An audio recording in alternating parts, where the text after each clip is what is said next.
What if the story we all believe about success is wrong?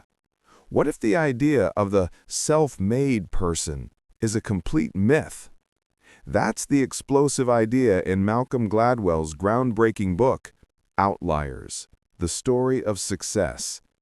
Gladwell argues that to understand the most successful people, we need to stop looking at them and start looking around them. Their success isn't just about personal talent. It's about their families, their birthdays, their culture, and the lucky breaks they got. Today, we're diving deep into the hidden advantages and strange opportunities that create outliers. Gladwell's book is split into two main ideas. The first part is all about opportunity. He starts with a mystery. Why are most elite Canadian hockey players born in January, February, or March? The answer isn't magic. It's because the eligibility cutoff for youth hockey leagues is January 1st. Think about it. A boy who turns 10 on January 2nd is in the same league as a boy who doesn't turn 10 until December. At that young age, a 12-month gap is a massive difference in physical maturity. The bigger, older kids get picked for the all-star teams. They get better coaching, more ice time, and play more games. This small, arbitrary advantage creates a snowball effect. The good players aren't just born good, they are given an opportunity to become good. This is what sociologists call the Matthew effect. Success is a cumulative advantage. Next, you've probably heard of the 10,000 hours rule. This is the book that made it famous. Gladwell found that it takes about 10,000 hours of deliberate practice to achieve true world-class mastery. But here is the key takeaway that everyone misses. No one gets to 10,000 hours on their own. Gladwell uses two perfect examples: the Beatles and Bill Gates. Before the Beatles were famous, they got a gig in Hamburg, Germany. They had to play in clubs for 8 hours a night, 7 nights a week. It was a grueling job, but it gave them an insane amount of practice.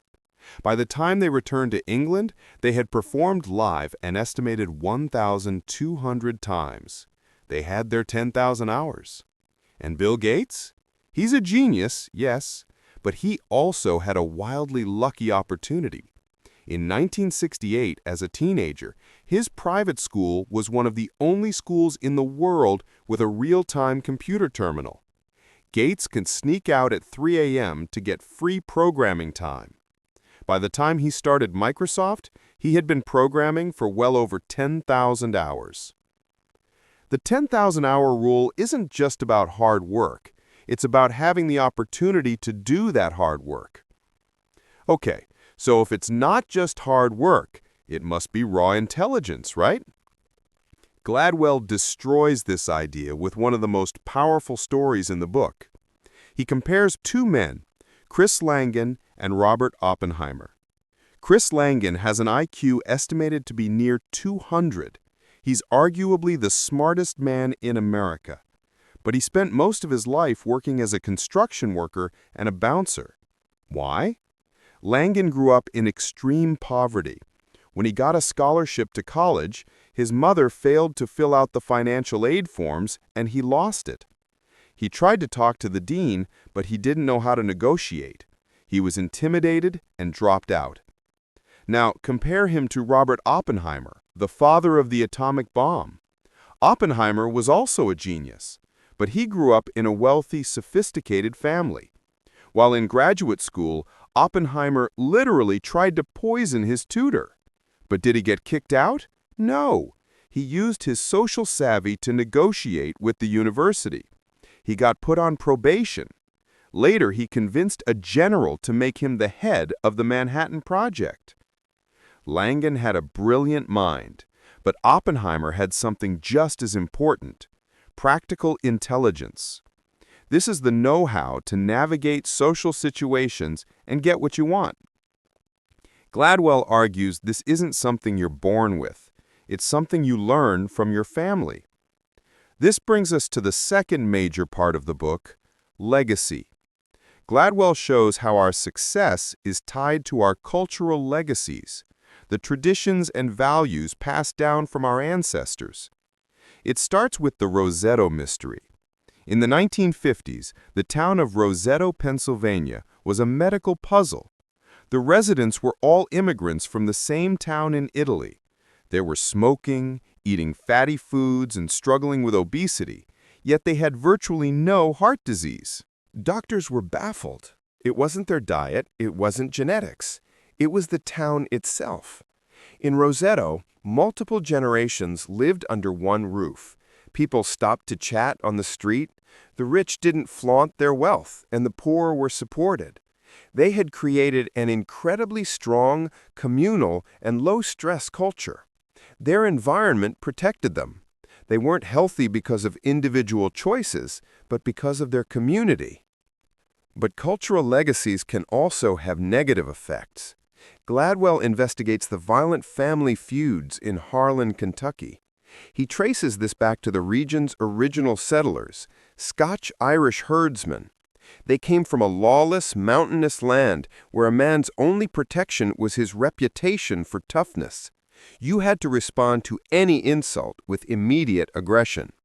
This created a culture of honor that was passed down for generations. Even centuries later, this legacy of violence persisted long after the herding was gone. One of the most fascinating examples is the ethnic theory of plane crashes. In the 1990s, Korean Air had a terrible safety record. When investigators looked at the cockpit black boxes, they found a strange pattern. The co-pilots were often too polite to tell the captain he was making a mistake. This was a direct result of Korea's high power distance index. This is a measure of how much a culture respects hierarchy. The co-pilot couldn't just say, "We're flying too low." He had to use mitigated speech or polite hints like, "Captain, is the weather not good today?" By the time the captain understood the hint, it was too late. How did Korean Air fix this? They acknowledged their cultural legacy. They retrained their staff, forcing them to communicate directly. And they made English the official language of the cockpit. Why? Because English as a second language didn't have the same cultural baggage of politeness and respect. Today, Korean Air is one of the safest airlines in the world. So what's the ultimate lesson from Outliers? Success is not a solo journey. It's a gift. It's a product of history, community, and opportunity. Outliers aren't just talented. They're people who were given a chance, a lucky birth date, early access to a computer, or a culture that valued hard work. And most importantly, they had the strength and presence of mind to seize that chance.